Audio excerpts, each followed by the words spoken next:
না বুঝে পড়লে কোরআন শয়তানেরই জুরায় পরাণ, না বুঝে পড়লে কোরআন, না বুঝে পড়লে কোরআন শয়তানেরই জুরায় পরাণ, না বুঝে পড়লে কোরআন। এক অক্ষরে 10 নেকি হবে রে ভাই তখন, মাতৃভাষায় কোরআন আপনি বুঝে পড়বেন যখন। কিন্তু বর্তমান যুগে এমন কিছু ইসলামের মহাপণ্ডিতের আবির্ভাব হয়েছে যারা বলে কোরআনের অর্থ না জেনে তিলাওয়াত করায় কোনো সওয়াব নাই। এরা কি রসুল থেকেও বড় পণ্ডিত? এই বিষয়টা এরা কি রাসূল থেকে বেশি বুঝলো? বলেন তো, আপনাদের রাসূল ভুল বুঝেছিলেন, আমি সঠিক বুঝেছি। এমন পণ্ডিত যদি কোনো মুসলমান সমাজে আবির্ভূত হয়, তাহলে তো আমার মনে হয় এমন ইসলামিক স্কলার বা ইসলামিক পণ্ডিতের মুসলমান সমাজে অবাঞ্ছিত ঘোষণা হওয়া দরকার। রাসূল কি বলেছেন? আলিফ লাম মিমের অর্থ তোমাদেরকে অবগত করা হলো না হয়নি? সারা দুনিয়ার মুসলমান, সর্বযুগের মুসলমান উম্মতের ঐক্যবদ্ধ সিদ্ধান্ত, আলিফ লাম মিমের অর্থ বান্দাদেরকে অবগত করা হয়নি। যে কোনো নির্ভরযোগ্য তাফসীরের কিতাব খুলে দেখুন, লেখা আছে আল্লাহু আ'লামু বিমুরাদিহি, এর সঠিক অর্থ আল্লাহ ছাড়া কেউ জানে না। কিন্তু রাসূল বলেন তারপরও আলিফ তিলাওয়াতে 10 সওয়াব, লাম তিলাওয়াতে 10 সওয়াব, মিম তিলাওয়াতে 10 সওয়াব। রাসূল কি শিক্ষা দিলেন?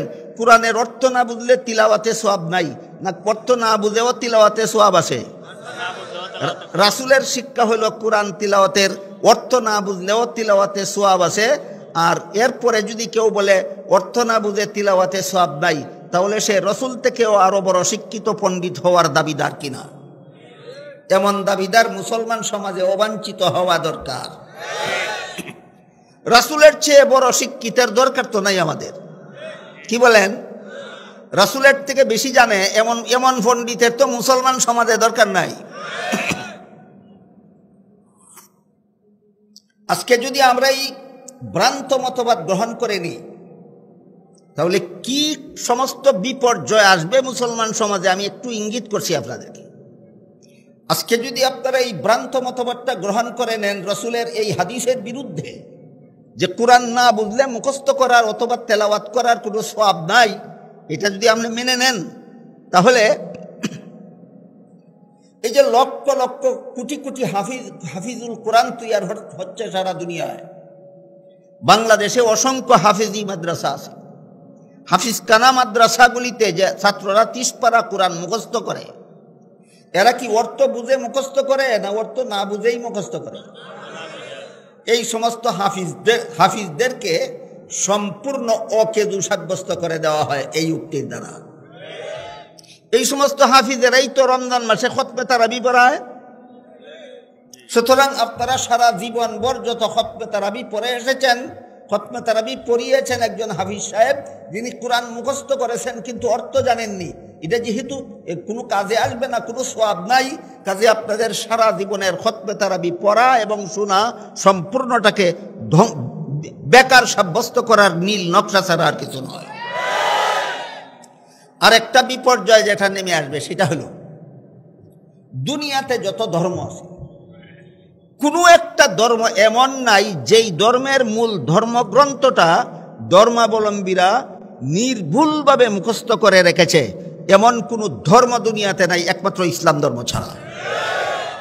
ইসলাম ধর্মের সত্যতার যত প্রমাণ আছে, এর মধ্যে এটা একটা বিশিষ্ট প্রমাণ যে এই ধর্মের মূল ধর্মগ্রন্থ কোরআনকে হাজার হাজার লক্ষ লক্ষ কোটি কোটি মুসলমানেরা সিনায় ধারণ করে এসেছে ১৫০০ বৎসর যাবৎ অনবরতভাবে এই 30 পারা কোরআনকে মুখস্থ করে রেখেছে।